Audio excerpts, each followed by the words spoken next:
Normal mapping is the process of making low polygon objects such as this barrel look like high polygon models. I will demonstrate with a quick show on this object.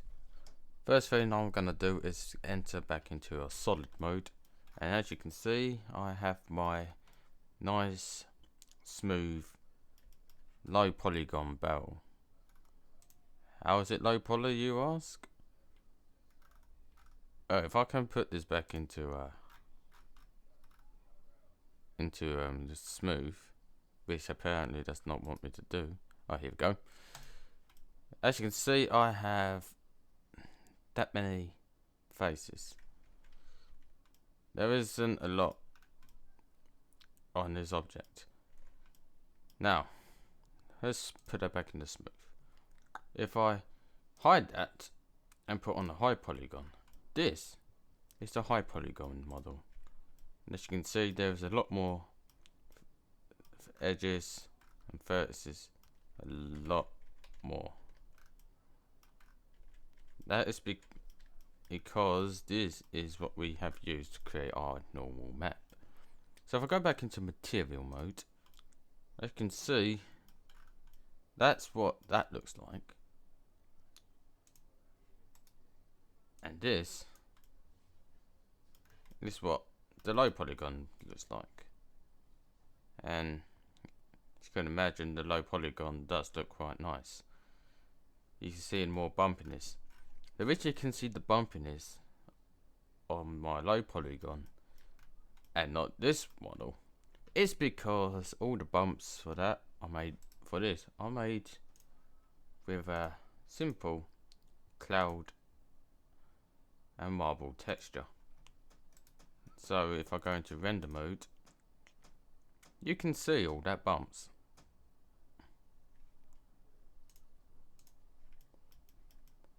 Because I baked it, I can put it on here for use in the Blender game engine.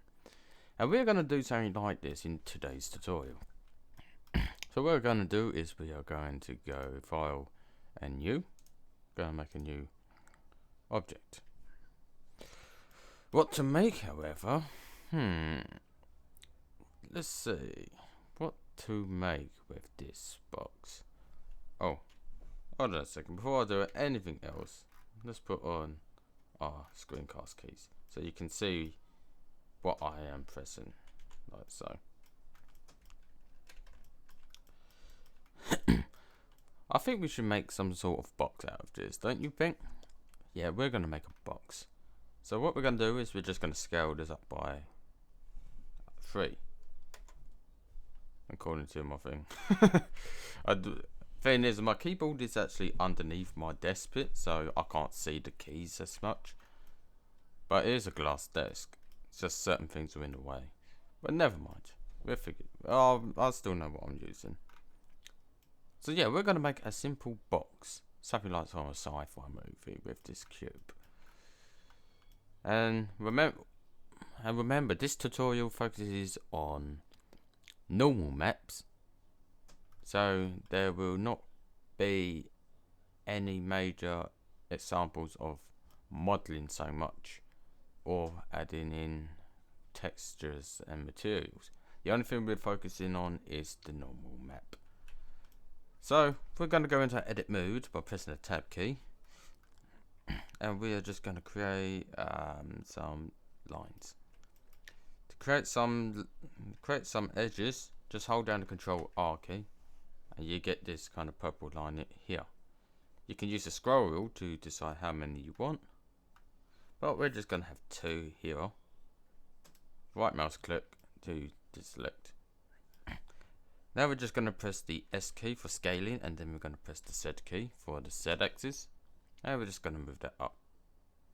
And we will do that same thing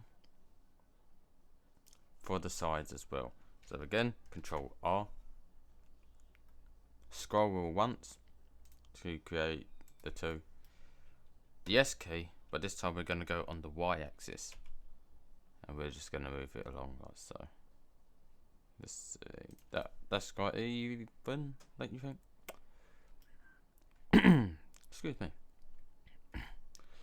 And we're gonna do the same with this.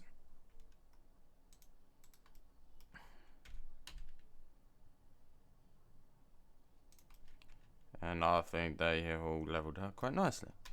A to deselect it all.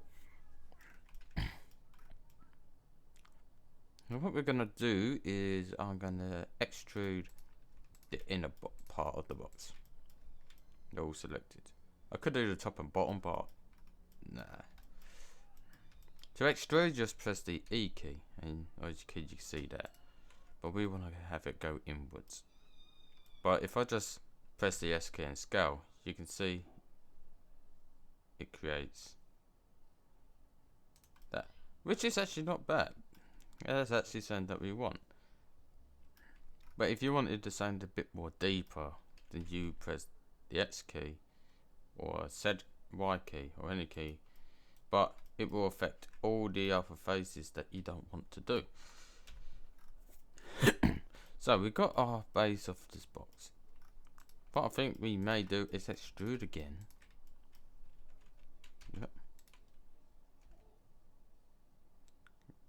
It shows it's going inwards, but what I'm going to do is I'm just going to select these two and scale these out, sound like that. And I'm going to do the same for these S, Y, and just scale it out to about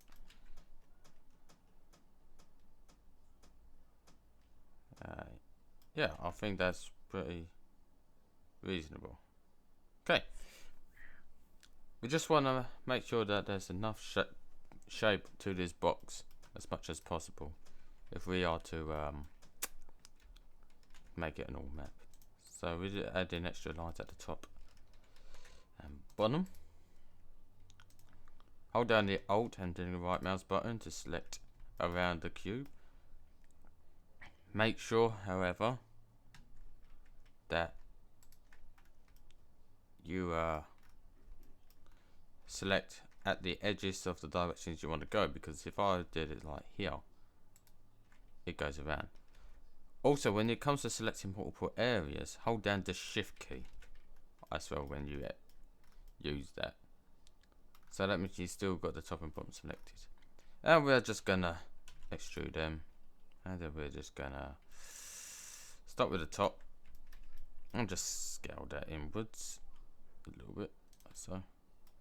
Probably press S set and make that. And we're gonna do the same for down here. Oops. Just gonna scale that in a little bit, like so. S and Z, like so. And we're just gonna scale that. I think that's pretty decent for something to use. Yeah, we wouldn't worry so much about the top. The hardest part here, when it does come to normal mapping, is making sure it all fits nicely. If I have the whole cube selected and I drag that up, change that tab from timeline to the UV image editor.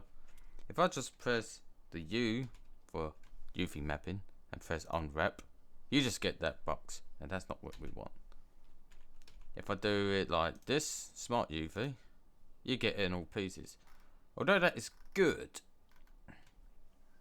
I don't like it. What I generally do is a UV view project from view. As you can see the whole cube's UV map based on my perspective. I use that a lot, to be honest, because I feel that I can get a better sense on how the object is shaped. So what I'm going to do is I'm going to press the 1 key, then press the number pads, actually number pad 1, and then number pad 5 to go into orthographic. Then I'm going to press the Z key to go into this shot or wireframe mode, and then I'm just going to select that. And as you can see, that has selected both sides of the object, which is what I want. So I'll just zoom in a bit, press the U, and then project from view. And as you can see, I have both sides of the cube all selected at one point. Reason I do this is so that when it does come to UV mapping and making textures, that I actually have a cube. I can actually paint two sides of an object at the same time without having to worry about misplacing certain things. So that's the first piece. Now let's press 3 or number pad 3 and go into this way, wireframing that. Before I actually do the select it, I want to deselect this.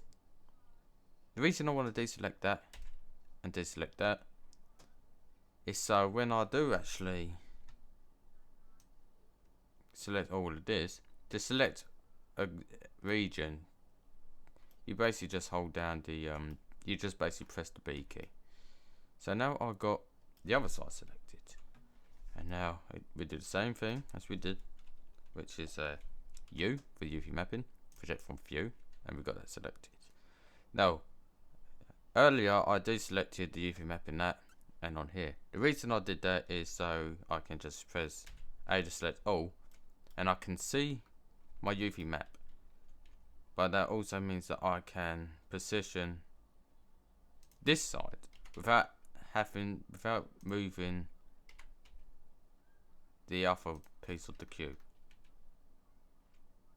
So I just move that here. Yeah. How the UV mapping section works is kind of like the 3D space, but it uses X and Y, or U and V, which is what it's known. U and V is two ways.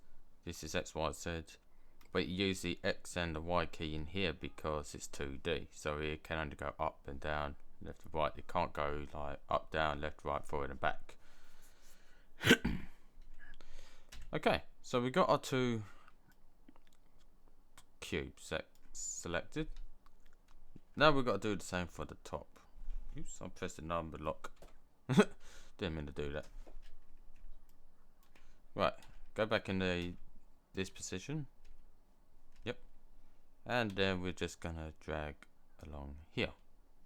Make sure you don't touch any of the other pieces.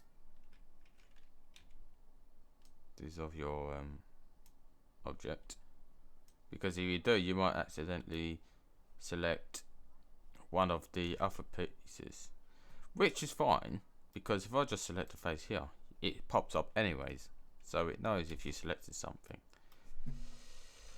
Now of course I've got the top part selected. Let's just project from view and then just scale that and just bring that down. There we go. So we have this cube fully UV mapped by using the project from view tool. It comes in handy in many things. When it comes to basic objects like a box, then this way of UV mapping is more used. If you come for something more complex like a cylinder or a barrel, what I used for the cylinder was I marked the seam on the object so that it unwraps it around the certain pieces, so that means it can fit it all in nicely instead of being all confused and all over the place like with a standard smart UV project. This way that I showed in this one, which is the project from view, means that you can get a more accurate look, especially in orthographic view. So you can select each side and pieces to get all the pieces together, and you can just come out with nice, accurate UV maps. But it all varies depending on what you're working on. Now we're gonna name this box. Actually, we're gonna call it box high poly. The reason we're gonna call it high poly is because it's got more polygons than the box that we are gonna add in to put its normal map on. So What we're gonna do at first though is we're gonna go into render mode. You don't have to go into render mode, but I'll go into render mode so I can see my object. And my computer does burn up quite fast. Basically what I want to do is I want to add this cloud texture on. And just maybe scale it down a little, 0.1. It's just to get some bump into it, 0.05. Or 0.4. I'd like to keep it in the 10s and 5s. So what we're going to do is we're going to hide the colour. Go to our geometry. And as you can see, we've got this like stony look. But we want to reduce our normal maps to about 0.1. I think there's a lot. Let's turn it to height best quality. I think that's a little still too much. What about 0.01? There we go. We've got something that you would generally see in most games that use the Unreal Engine 3, where they have. If you ever played a game called Unreal Tournament 3, you know that a lot of their textures in that, especially with normal mapping, all had this kind of weird, ugly look to it. We're going to have something similar to that, but we're just going to reduce that a little more to 0.002. Yeah, 0.2, that works nicely. If you're not in render mode, that's okay, but I'm just demonstrating how it looks. These nice little bumpiness to it that makes it look metallic or stony. If I went into material mode, you can't see it. That's because you can't see a bump that is being presented through the actual from the actual program itself. So what we're going to do is we're going to now make. I always turn these on just to be safe. Oh yeah, that as well. It's just normal maps, so we're just gonna use normals. Keep it on tangent. Tangent is always the one you generally use. You don't use object or world. Oh, excuse me. Okay, so now we have our box high poly. Now let's make our low poly version. So we're just gonna press the space key and type in add cube, which is here. And we're just going to scale that by about 3, so it's on top of it. You will get that, but it has to be directly on it in order to project the actual views. We're just going to scale that a little bit though. So scale point. Yeah, scale. We're going to have to scale that by 1.01 or something. Scale 1.01. Maybe 0.1. So it's just slightly above it, or on it, over it, but not fully. So it's basically 1.001 scale. So it's close to it, but at the same time it is not. It's reasonable. You probably get a better look at an orthographic. As you can see, it is literally that close. You might actually have to go into this mode actually if you want to refine it to the size to get a more accurate size. I think that is accurate enough. Yep, that's pretty decent. And we're just gonna name that box low poly, because, well, look at it. Don't really have to do anything. Just like what we did with the high polygon model, which was completely optional actually to UV map this one. It's more nice to actually UV map this one. But you don't really need anything major for UV mapping this one. I mean, just a smart project is good enough.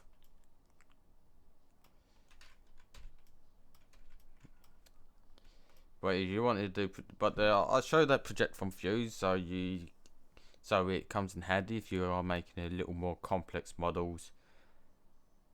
So like little more complex models, something that looks decent, you will use project from view in order to get that more accurate depiction. For a simple cube like this, it's not really important for a tutorial. I mean, even the high polygon version can actually be used as a low polygon model, which is why I also mapped it, because I might actually use it for high polygon model stuff. Not just that, I also would use it so I can actually add on that cloud bumpy material on it as well if I want to. I won't be doing it in this video though. We're just gonna bump that shape onto here. So what we're gonna do with this cube now selected, we also got to have our first box selected first. Then we select our logo polybox. Go to our render tab.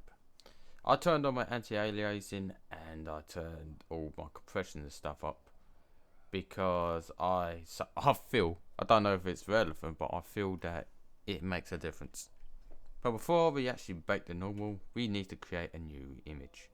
To do that, just go to here and create new image. Any size will do. I'll go with the standard 2048 by 2048, which is what most games are using nowadays. Some use higher, some use a little lower. It depends on the model you're using. I mean, most character details are generally very high resolutions, so you get that more human look to them, or realistic look. Where environments are generally a little lower resolution. So we're just gonna call this box normal. Oop.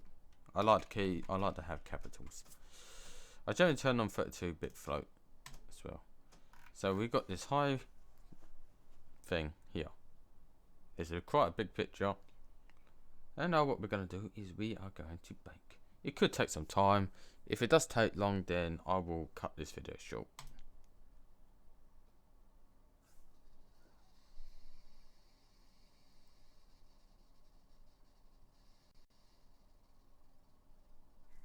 Okay. It appears that the object is now finished baking. If I get out of tab mode or get out of edit mode, you can see the cubes, and you can see each position of where things are actually. Like this is that top part, that's this bit. You see all this little bumpiness in it, that's all the that's all the cloud texture that we used. You do get some of these little bits here, but that's because these bits aren't in use. If I go into tab mode, they're not important. That's actually the edge where I cramped it inputs. So with that now done, we can hide our high poly cube. We can make a new texture. Just call it box for now. But let's save this first by clicking Basic Image and save as. Turn up the compression, and I'm just gonna put it in tutorial. And got box normal, got my container normal as well. It's okay. That's saying different.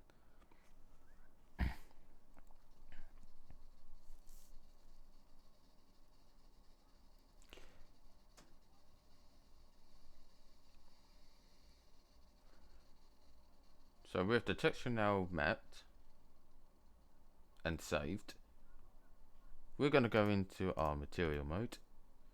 Remember when you couldn't see the clouds in material mode? Well, you will be able to see them now. First thing I'm going to do though is turn up all of this, including this, just to give that more metallic look. And we're just going to create a new texture. It's going to be an image or a movie. We're just going to open where we saved it, which is here.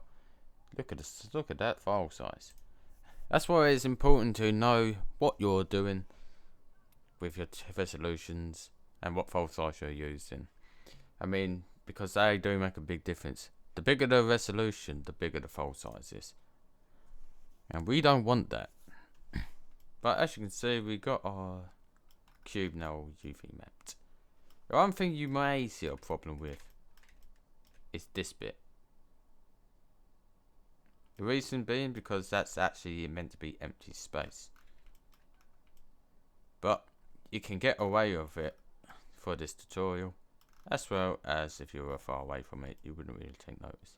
But as you can see, the cube is now all purple and it's mapped out that high polygon detail onto it. Let's just move this to a more convenient spot, like right in front of it per se.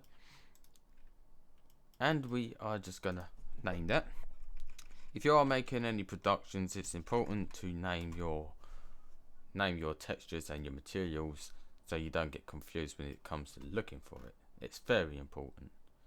We're going to go to image sampling and we're going to change, well, we're going to check our normal map and keep it on tangent because that's what it is.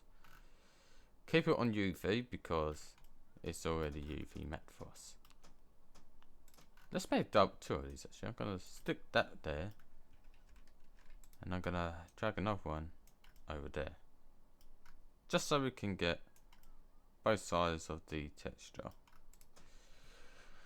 Click back onto that. Now you can keep the color on if you want, but I'm going to turn it off and then I'm just going to turn on our normal. At the moment it doesn't look right.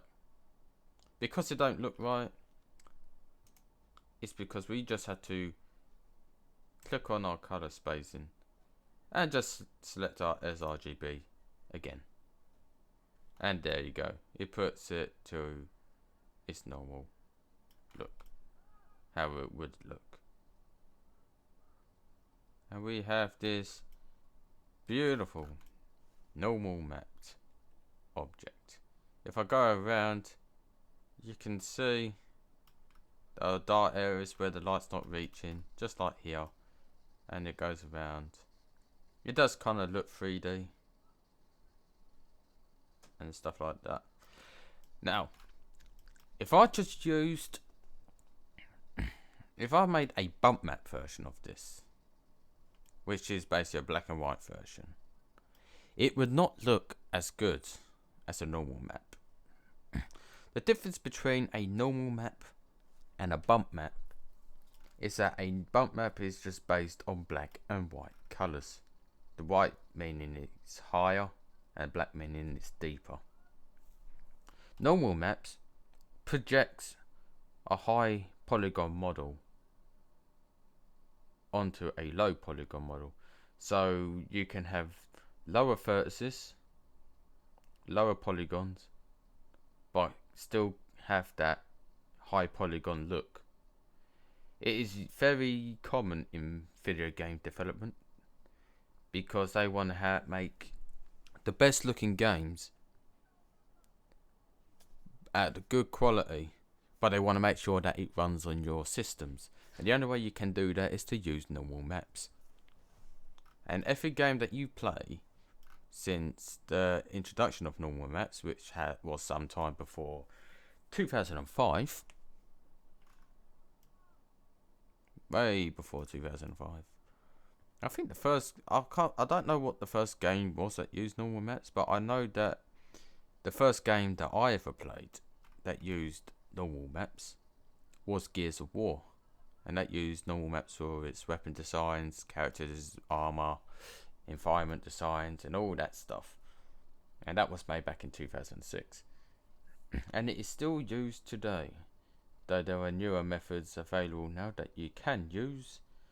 But if you're looking to work into the gaming industry or even 3D animation industry, it is important to know how to use normal maps, and it's important to make normal maps.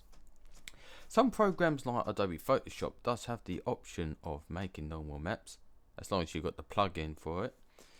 Other programs like GIMP, which is a free software, also allows you to make normal maps if needed, but I wouldn't exactly call them reliable because a lot of normal maps are made within the 3D environment, because you know that the higher polygon model is there, and you know that when you're baking it or processing it, depending on the software you're using, you know that it's gonna work.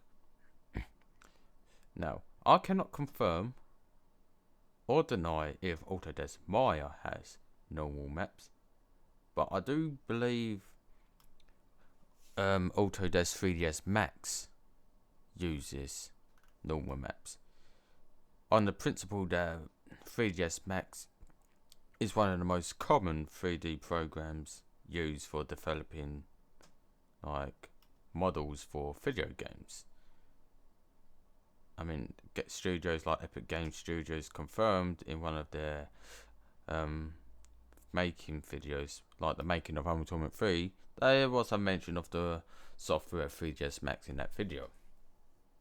So, if you have the budget or you want to learn how to do 3D normal mapping, you can get Blender.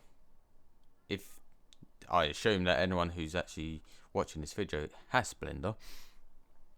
But if you want something a little more industry standard, so you have a bit of some understanding on how to use it, and you automatically can get your foot in the door in that kind of field, then you can get the student version of 3ds Max for free, I believe for 3 years.